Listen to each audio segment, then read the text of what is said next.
Bismillahirrahmanirrahim. Assalamualaikum warahmatullahi wabarakatuh.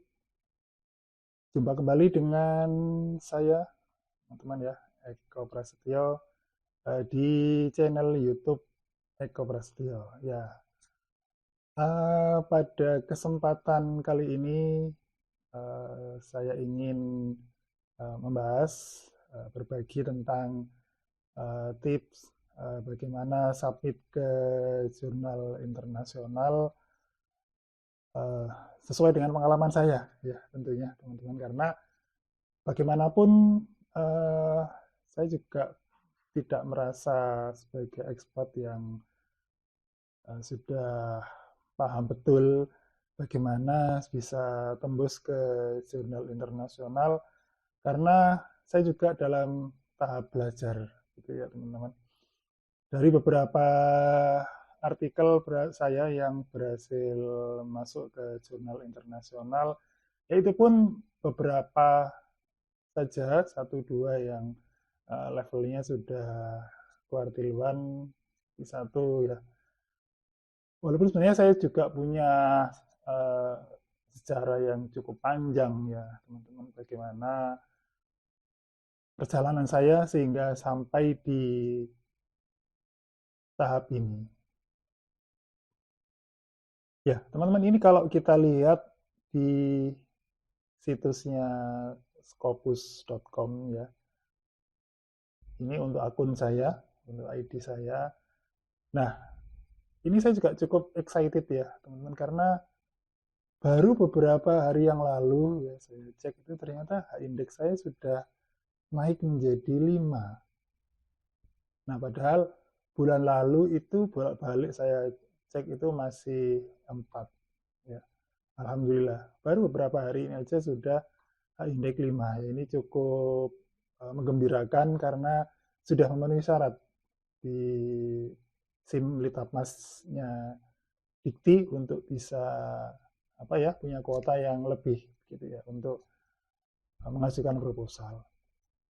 Nah, ini kalau kita lihat di scopus.com ya, indeks 5 ini ada 15 dokumen yang terbaca oleh Scopus. Nah, ini ada 15 artikel, tapi tentunya ini 15 ini biasanya include conference ya teman-teman. Jadi tidak hanya jurnal kita, tapi juga conference itu akan terbaca juga di sana, dan sudah mendapatkan 60 citasi. Nah, hasil dari perhitungannya Scopus ternyata indeks saya sudah mencapai 5.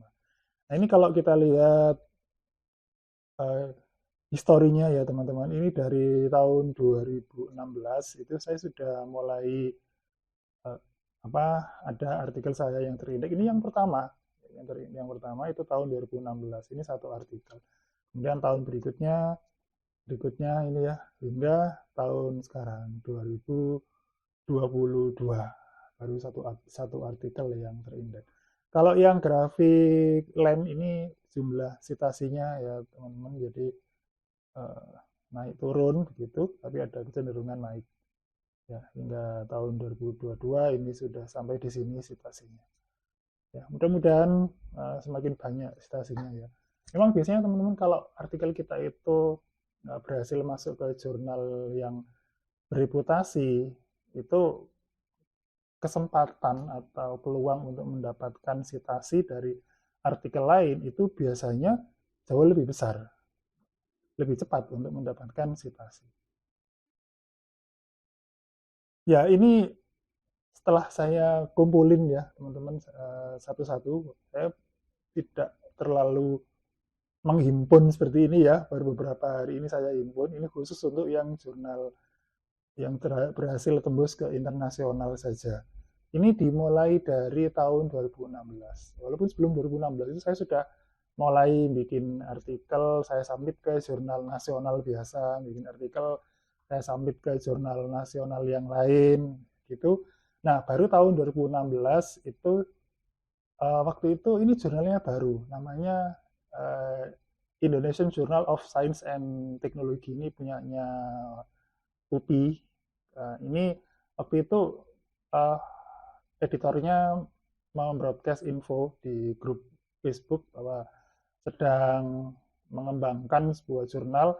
Nah, ini baru edisi pertama, sedang call for paper, dan proyeksinya jurnal ini nanti akan bisa menjadi jurnal internasional. Dan setelah accepted, ya udah saya enggak memantau lagi. Nah, baru kemarin saya pantau ternyata sudah Q1 beneran dengan SJR 0,57. Ini sangat bagus ya. Karena batas menjadi jurnal internasional kan SJR-nya 0,5, dan alhamdulillah selamat untuk IJOS, IJOS ya, bisa menjadi jurnal internasional selevel Q1. Kemudian tahun 2017, teman-teman, ini saya juga masih tahap belajar waktu itu. Ini juga waktu itu dibantu oleh pembimbing saya saat ini, dua pembimbing saya saat ini yang tempat saya studi lanjut. Waktu itu ya beliaunya membimbing untuk tahap pertama, Pak Eko monggo silahkan, targetnya jurnal Q3 atau Q4. Nah, waktu itu memang Jatid ini Q3. Nah, tidak terlalu lama kita menunggu diterimanya kabar first decision-nya. Kemudian tahun 2018, alhamdulillah saya berhasil submit, diterima di Telkomnika. Saat ini saya pantau kuartilnya Q3 dengan SJR-nya 0,258. Kemudian tahun 2020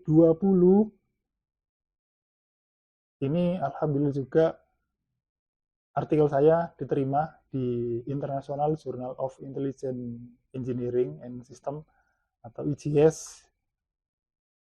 Dia punya subjek area baik engineering maupun computer science ya, teman-teman. Ini saya pantau yang terbaru itu ternyata menjadi Q3 dengan SJR-nya 0,19.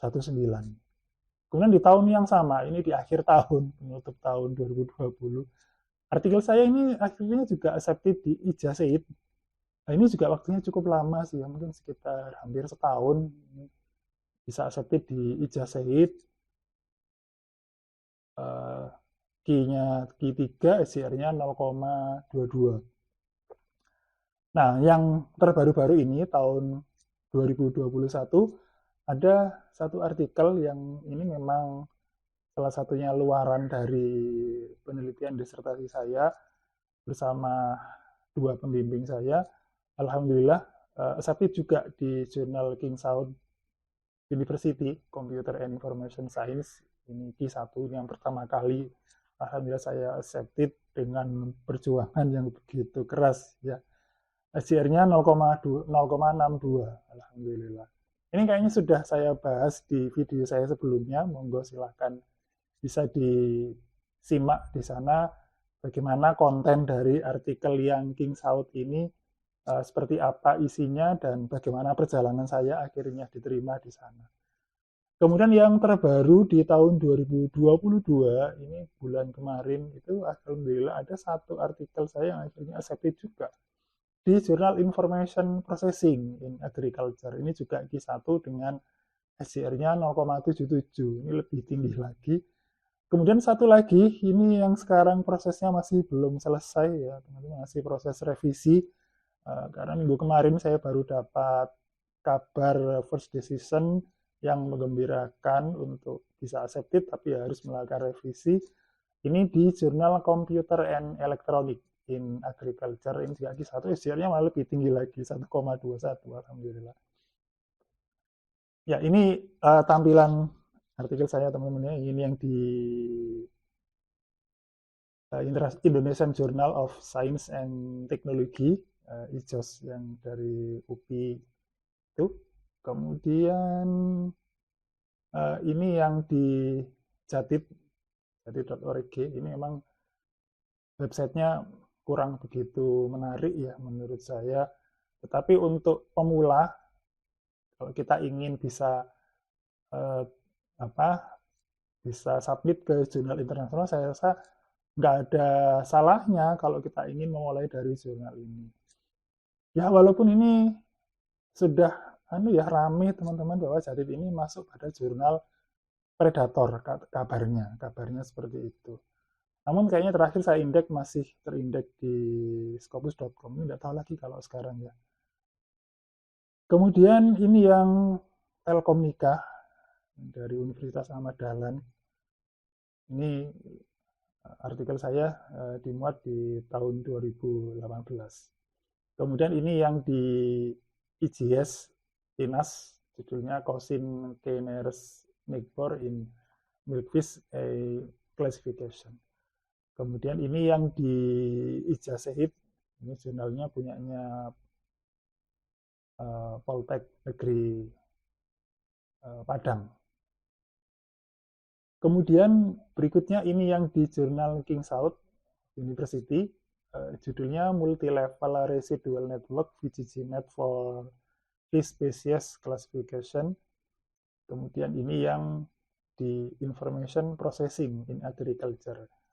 Ini statusnya sama dengan yang King Saud tadi. Saat ini pada dasarnya in press corrected proof, artinya sudah saya proof kontennya dan sudah diformat seperti standar jurnalnya, namun belum ada volume dan numbernya.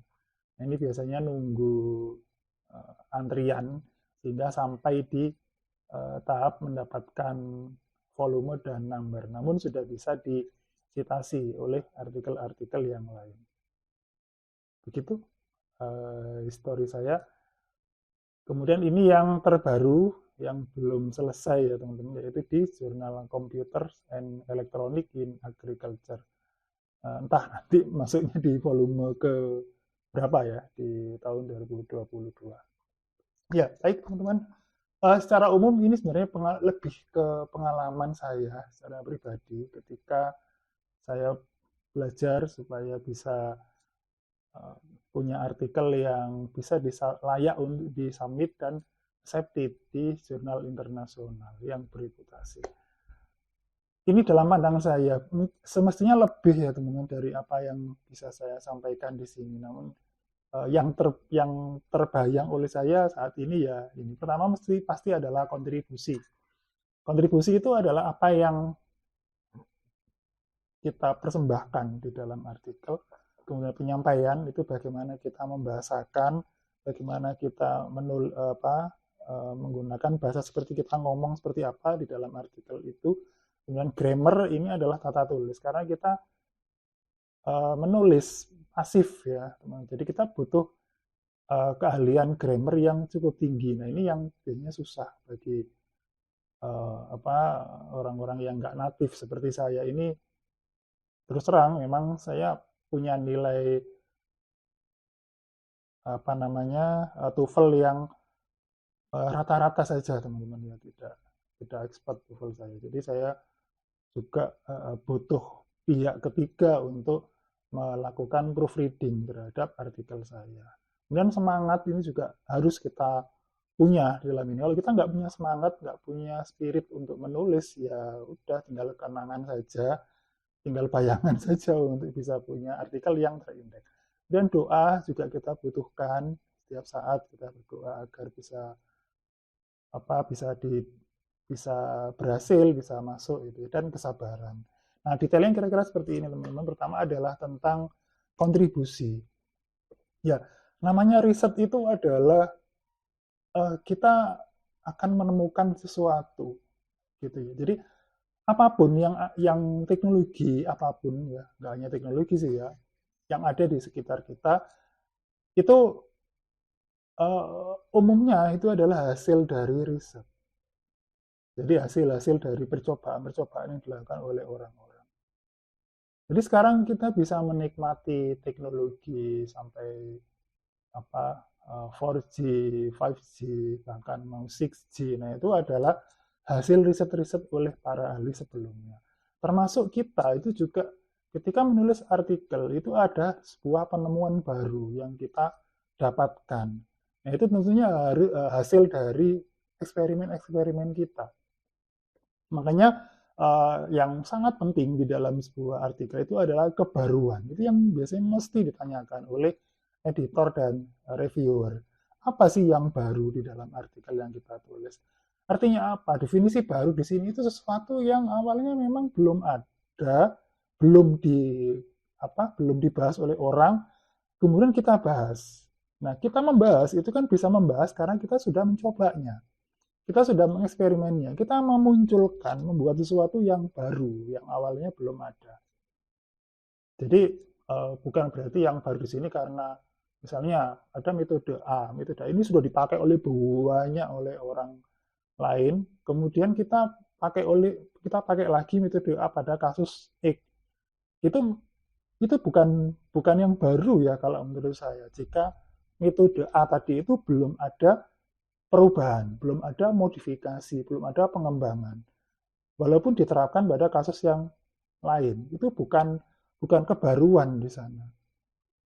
Jadi kebaruan di sini ya ini mohon maaf ini saya batasi pada skop bidang ilmu saya ya teman-teman di bidang computer science, bahwa kebaruan di sini dalam pandangan saya selama saya belajar di sini itu secara umum ada 3, yaitu pertama metode, kemudian yang kedua adalah rekayasa data dan framework. Nah, metode di sini ini yang biasanya itu banyak yang melakukan eksperimen-eksperimen. Misalnya metode A ini bagus pada kasus X, tapi ketika kita terapkan pada metode Y itu jelek hasilnya. Nah, kita melakukan eksperimen terhadap metode A ini, maksudnya kita modifikasi seperti ini, di treatment seperti ini, sehingga ternyata dia tidak hanya bisa menyelesaikan kasus X, tapi juga bisa menyelesaikan kasus Y yang kita garap di dalam penelitian kita. Nah, itu termasuk kebaruan di dalam sisi metode. Ya, walaupun metode itu nanti akan bagus untuk kasus Y, tapi juga belum tentu untuk kasus Y. Ini sama juga kan dengan metode A tadi, bagus untuk X, tapi ternyata belum bagus untuk Y yang kita kerjakan. Nah, itu disitulah letak kebaruan dari metode. Kemudian rekayasa data. Rekayasa data itu bisa juga menjadi kontribusi dalam arti misalnya kita menyelesaikan persoalan yang membutuhkan data dalam jumlah besar, terutama kalau dalam riset deep learning itu data besar itu menjadi sesuatu yang sangat dibutuhkan. Maka sedangkan data yang kita punya itu sedikit. Nah, itu bagaimana kita bisa membuat rekayasa data agar data ini bisa menjadi lebih banyak. Ya tentunya bukan dengan cara kita copy jadi banyak, itu bukan, enggak ya, tapi dalam deep learning itu kan datanya harus banyak dan bervariasi, sedangkan kita punya datanya sedikit. Nah, ini caranya gimana agar bisa menjadi banyak dan bervariasi. Nah, kita lakukanlah rekayasa data, misalnya dengan namanya teknik augmentasi, gitu, yang umum ini untuk memperbanyak data, tapi datanya juga lebih bervariasi. Nah, ini juga bisa. Kemudian framework ini biasanya kita membuat sebuah rancangan kerja atau rancangan algoritma tertentu sehingga bisa menyelesaikan persoalan-persoalan tertentu. Ini tentunya beda dengan metode ya teman-teman. Biasanya metode itu lebih spesifik, misalnya metode clustering, metode klasifikasi. Nah, framework ini biasanya lebih luas daripada clustering maupun klasifikasi. Biasanya akan lebih melibatkan entitas yang di luarnya dari metode tadi. Nah, ini kalau dalam skop bidang ilmu saya, menurut saya tiga hal ini bisa, salah satunya itu bisa menjadi kontribusi di dalam artikel kita. Kemudian pembanding. Jadi tentunya ketika kita berhasil memperbaiki metode A tadi sehingga bisa menyelesaikan kasus Y, nah tentunya kita juga nggak boleh mengatakan bahwa saya berhasil menyelesaikan kasus Y dengan akurasi 95%, tapi kita tidak ada pembanding. Ini misalnya tidak ada, ini yang sudah yang terbaik. Tapi pembandingnya nggak ada, ya nggak bisa. Jadi kita bisa dikatakan lebih baik kalau ada pembanding, ada metode lain yang terbukti lebih rendah. Nah, ini yang biasanya menjadi tantangan juga ya di dalam riset. Karena apa? Biasanya kasusnya begini, datanya itu adalah data yang belum dipakai oleh orang lain. Sedangkan ada pembanding, yaitu metode B dan metode C. Nah, metode B dan C ini belum belum dipakai untuk menyelesaikan kasus Y. Nah, itu berarti gimana? Ya udah, solusinya memang kita harus mengimplementasikan metode B dan metode C tadi terhadap kasus Y. Gitu. Sehingga di situ kita bisa membuat sebuah perbandingan antara metode A yang sudah kita modifikasi, metode A yang original, metode B dan metode C untuk menyelesaikan kasus Y.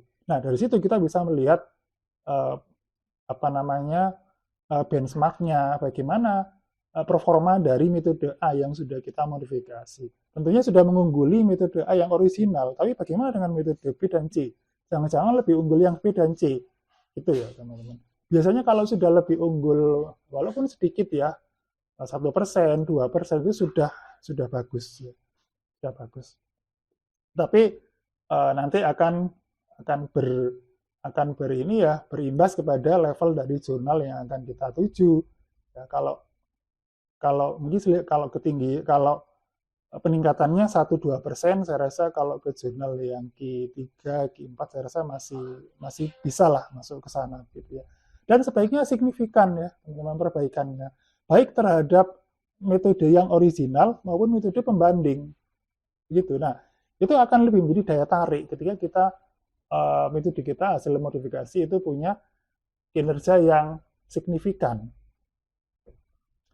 perubahannya dibandingkan dengan metode yang lain. Nah, ini contohnya teman-teman ketika kita uh, me, menunjukkan kontribusi kita di dalam artikel kita. Itu wajib kita explore di dalam abstrak, karena abstrak ini menjadi bagian pertama yang dibaca oleh editor maupun reviewer. Jadi kita harus bisa membuat impresif ya, bahwa artikel kita itu punya daya tarik untuk diterima di sana.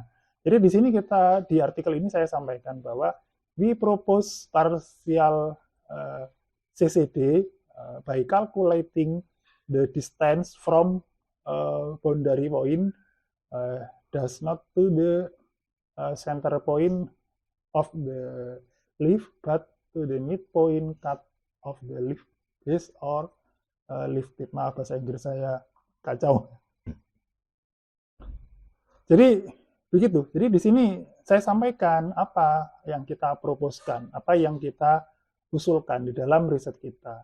Jadi di sini saya mengusulkan sebuah metode.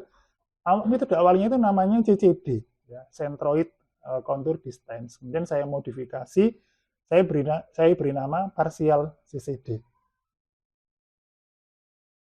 Kemudian ini yang di jurnal yang lain, ini yang di Telkomnika, yaitu kontribusinya modify the KSVNN for multi-class training data reduction problem by using entropy for calculating SD property dan seterusnya. Jadi di sini juga saya sebutkan apa kontribusinya, yaitu modifikasi KSVNN pada data training multi-class. Kemudian ini juga kontribusi yang saya sampaikan di jurnal King Saud, yaitu we propose multi-level residual as a new residual network. Jadi di sini saya ingin memastikan bahwa ini adalah sesuatu yang baru, yang belum dilakukan oleh orang lain, yang belum ditemukan oleh orang lain. Yaitu saya kasih nama multi-level residual. Jadi memang secara konsep ini mirip dengan skip connection-nya ResNet, tetapi menyelesaikan problem berbeda feature map ya teman-teman, dari blok belakang ke blok yang depan. Kemudian ini adalah metode pembanding, bagaimana kita membandingkan metode yang kita usulkan dengan metode lain. Jadi ini pada artikel yang pertama, yaitu multi-class KSVNN dibandingkan dengan CNN. Ini bukan konvolusional ya, tapi condensed nearest neighbor. Kemudian TRKNN. Jadi kalau kita lihat reduction-nya ada di sini ya perbandingannya. Kemudian ini kinerjanya, akurasinya ketika dibandingkan dengan dua metode yang lain. Jadi ini cukup signifikan, walaupun untuk yang linear ini masih kalah ya dibandingkan dengan yang CNN. Kemudian ini yang artikel yang kedua tadi, itu saya bandingkan dengan metode fitur yang lain. Kalau yang saya usulkan kan PCCD. Nah, ini ketika dibandingkan dengan fitur-fitur yang lain. Jadi punya kinerja yang kalau di sini tidak terlalu signifikan perubahannya. Ini yang metode lain ada yang 47, sedangkan yang saya usulkan ini 48. Jadi tidak terlalu signifikan, tapi lebih unggul. Nah, ini sudah bisa teman-teman untuk menjadi sebuah daya tarik di dalam artikel kita. Kemudian ini yang Juranking South tadi, yang ini yang cukup signifikan kalau dibandingkan dengan metode-metode yang lain. Jadi kita harus punya pembanding dengan metode yang lain. Semakin banyak pembanding itu semakin baik. Kemudian yang kedua itu adalah penyampaian. Jadi ini adalah bagaimana kita mempresentasikan, bagaimana kita mengomongkan apa yang ingin kita sampaikan tentang hasil riset kita. Ya, berikutnya adalah pemilihan kata, ya teman-teman. Jadi ini kita juga harus bisa mencari kata yang lebih tepat, lebih saintifik terhadap artikel kita. Misalnya ini beberapa yang saya kumpulkan, misalnya larger. Nah, larger ini akan biasanya sudah hal yang biasa, kata-kata yang biasa. Akan lebih bagus kalau kita menggunakan kata a vast number. Kemudian suitable ini artinya cocok, ya, cocok. Akan lebih tepat kalau kita menggunakan kata in agreement with atau in accordance with. Kemudian kata but, walaupun tidak selalu ya, tidak selalu. Jadi bisa kita ganti dengan kata however, kemudian meanwhile, by contrast, kemudian then ini juga biasa. Nah, ini kalau kita ganti menjadi indeed, furthermore, itu akan lebih bagus. Kemudian each itu biasanya untuk menyampaikan sesuatu yang berulang. Nah, berulang ini bisa kita ganti dengan respectively. Gitu. Kemudian berikutnya adalah grammar. Nah, grammar ini menjadi bagian yang susah kalau bagi saya. Kita menulisnya sudah susah, kemudian idenya itu juga sudah susah ya, menulisnya juga susah. Kita juga harus dituntut dengan grammar yang bagus. Nah, ini biasanya kalau kita kesusahan dalam masalah grammar, biasanya kita bisa gunakan pihak ketiga untuk melakukan proofreading. Sebenarnya ada teman juga yang mengatakan bahwa kita perhatikan saja SPOK-nya, subjek, predikat, objek, keterangan. Ya minimal subjek predikat itu harus sesuai. Jadi kalau kita menulis kalimat, biasanya subjeknya ada, predikatnya nggak ada. Nggak ada subjeknya, langsung predikat. Nah itu biasanya kalau kita nulisnya biasanya dari bahasa Indonesia, terus kalau langsung kita Inggriskan, terus kita kembalikan ke Indonesia, itu akan kacau. Jadi kalau saya biasanya, walaupun saya selalu nulisnya saya awali dengan bahasa Indonesia dulu, karena susah ya kalau kita mengeluarkan ide, terus langsung bahasa Inggris itu susah. Jadi biasanya kalau saya tulis bahasa Indonesia dulu. Idenya yang penting keluar dulu, saya tulis dalam bahasa Indonesia, nanti setelah itu baru saya cek bagaimana SPOK-nya. Kalau kalimatnya terlalu panjang harus kita potong-potong dulu. Yang penting benar subjek predikatnya. Setelah itu baru saya translate. Saya biasanya tetap masih butuh Google Translate. Nah, itu baru setelah itu kalau saya masih penasaran itu akan saya kembalikan lagi. Kalau dikembalikan ke bahasa Indonesia gimana? Itu apakah masih oke? Kalau salah berarti ada yang salah dalam penyusunan kalimat tadi. Kemudian kita juga bisa menggunakan editor grammar. Saya biasanya pakai grammarly.com. Ini bisa membantu kita untuk mengecek grammar kita. Kalau Grammarly itu ada dua versi. Ada versi yang free, ada versi yang berlangganan.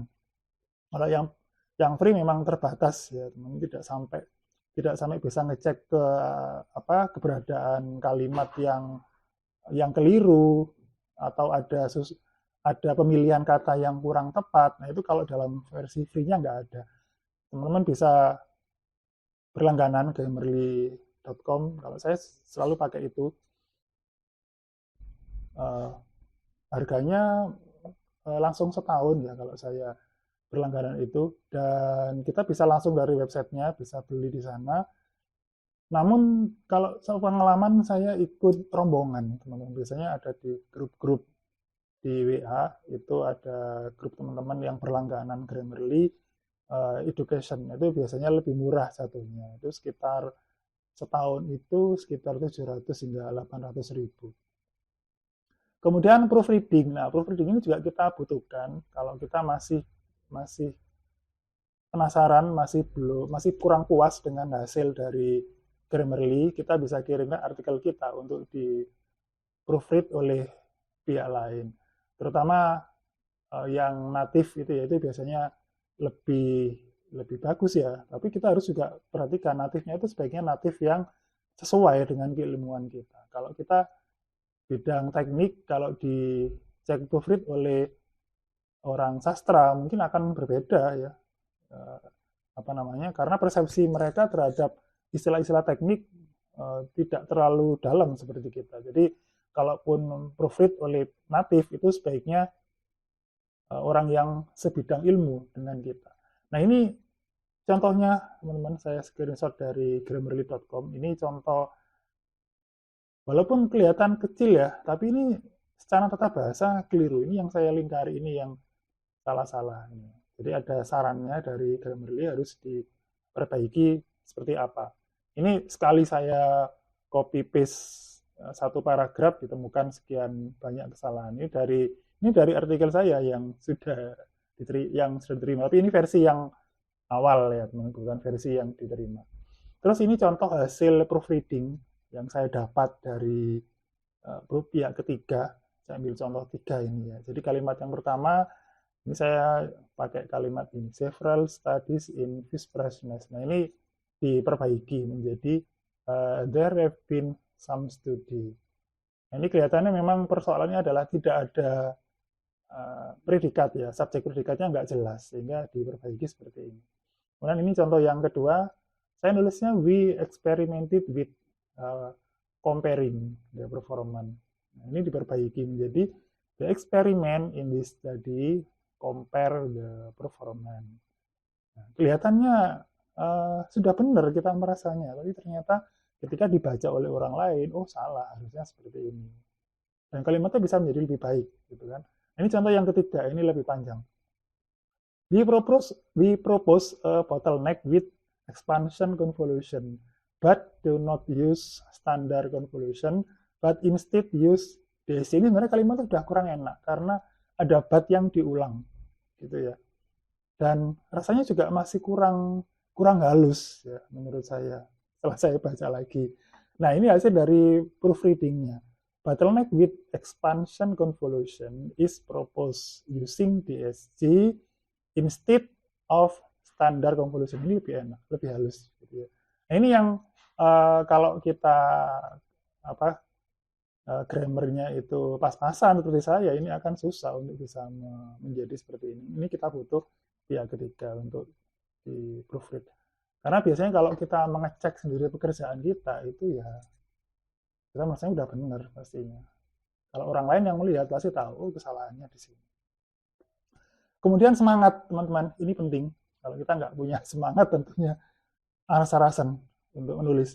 Jadi memang sebaiknya kita luangkan waktu ya setiap hari. Kalau nggak setiap hari ya seminggu berapa kali, berapa jam begitu untuk menulis. Jangan menunggu waktu luang. Nggak akan ada kalau kita menunggu luang. Nanti kalau ada luang, saya akan menulis. Nah, sudah nggak akan menulis. Jadi kita harus menyiapkan waktu khusus untuk melakukan eksperimen dan menulis. Kita harus punya semangat untuk itu. Dan kita komitmen untuk melakukannya.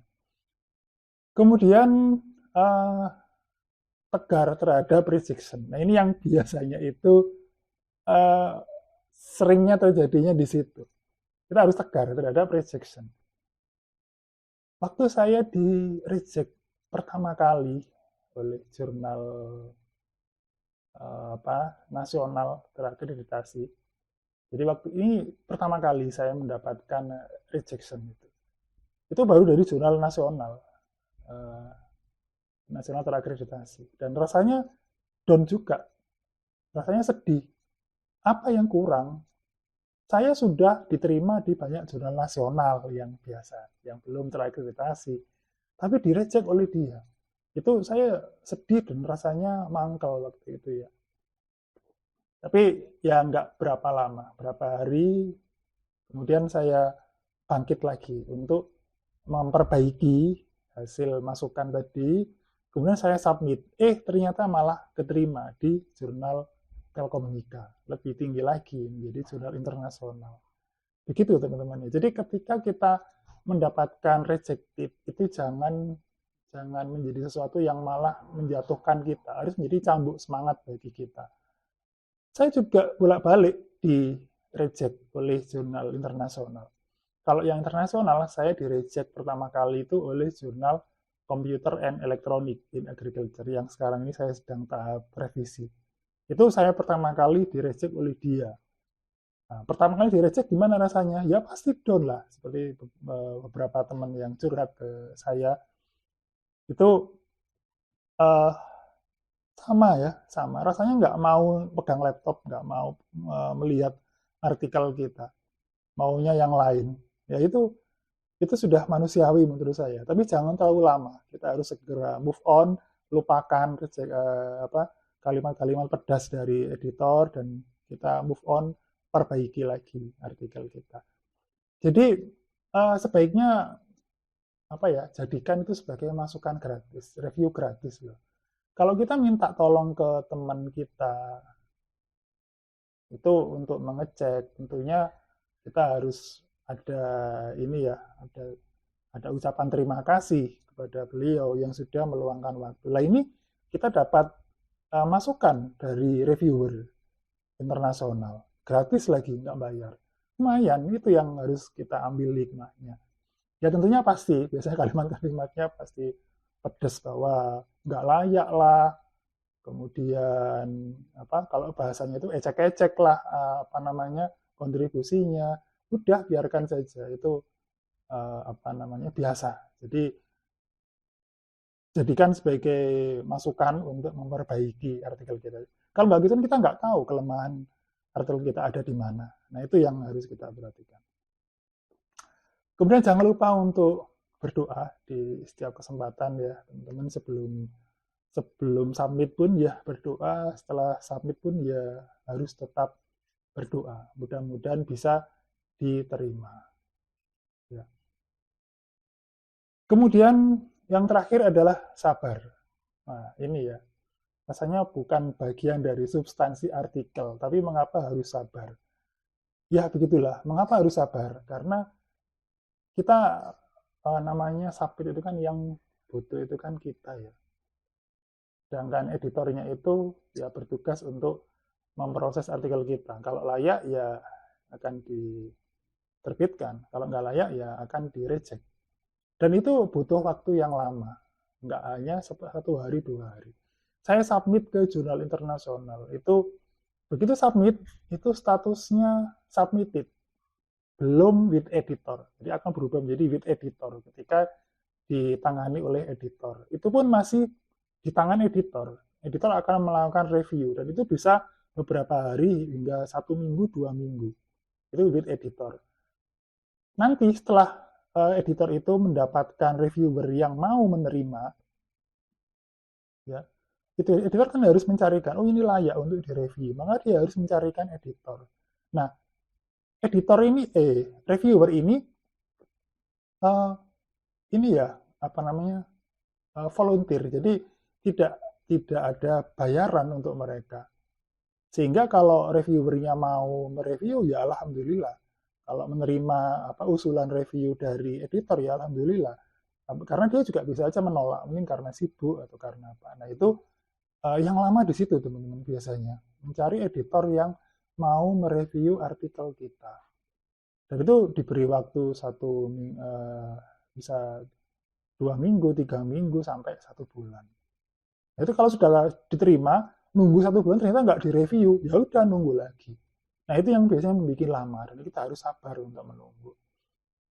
Jadi kalau di artikel saya kemarin yang internasional itu Ada yang menunggunya sampai 3 bulan, ada yang 4 bulan, ada yang 2 minggu itu sudah ada first decision. Bahkan ada yang sampai hampir 9 bulan itu saya baru menerima kabarnya. Nah, itu kita harus sabar untuk menunggu.